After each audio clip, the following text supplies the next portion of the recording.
met at the Art Institute in Sandy Springs. We were originally in the same program, the audio production program. I vaguely remember her first meeting there because she was the only girl in the whole program.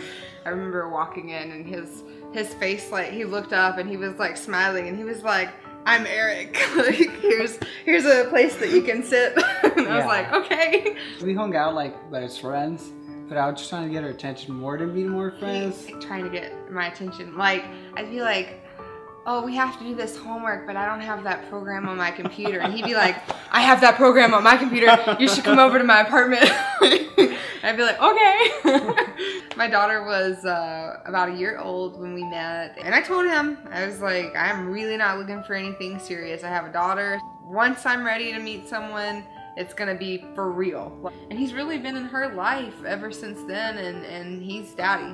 He just stepped right into that role for her and has been amazing. So it didn't take long for me to be like, okay, this will work.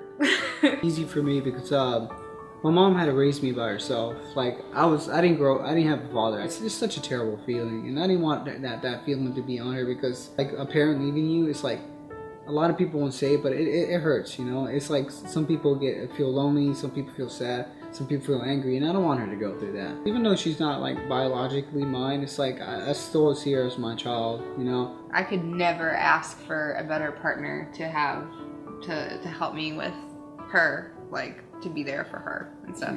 Yeah, I'd do anything for that kid. At one point, it was like we're surviving together and like helping each other survive through college. We went through a couple of things. Like we got kicked out of our housing like without a notice. So we were homeless for like 3 or 4 months, like sleeping on people's floors and couches. She's willing to go through that. She could have just left me at any moment. Screw this, I don't need to deal with this. She's stuck it through thick and thin, so. I always had this team mentality. Like, we're here to get each other through everything. Like, you don't have to do it alone. We just kept hanging on to the hope that like life is gonna be easier one day if we just work hard and stick to this now. Like, everybody has their struggle and we'll get through it.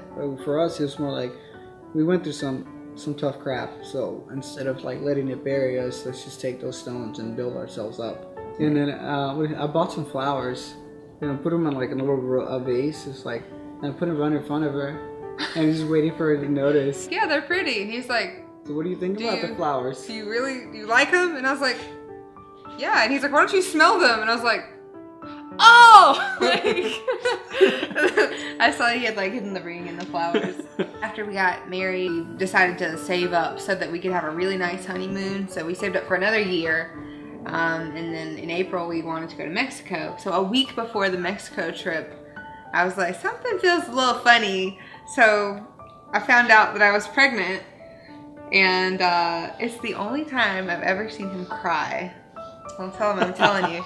But I was like, "So I have something to show you." And I showed him the positive, and he was like, "Oh, what?"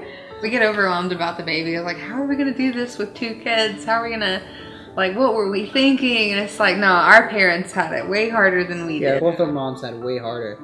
So every time that negative thought like lingers in the back of our head, we gotta stay positive. We gotta keep going. Because once you start thinking negatively, it starts slowing you down, it starts dragging you down. You lose sight of what you were trying to do, and I'm not trying to do that. I'm not trying to lose sight. I'm just trying to keep going forward. I'm not looking backwards. I'm trying to look forward. So. Always better ourselves. Yeah. Always be better than I was yesterday. We want our kids to be taken care of, and we just, you know, we want them to have a bright future, and we want us to have a bright and happy future too. So.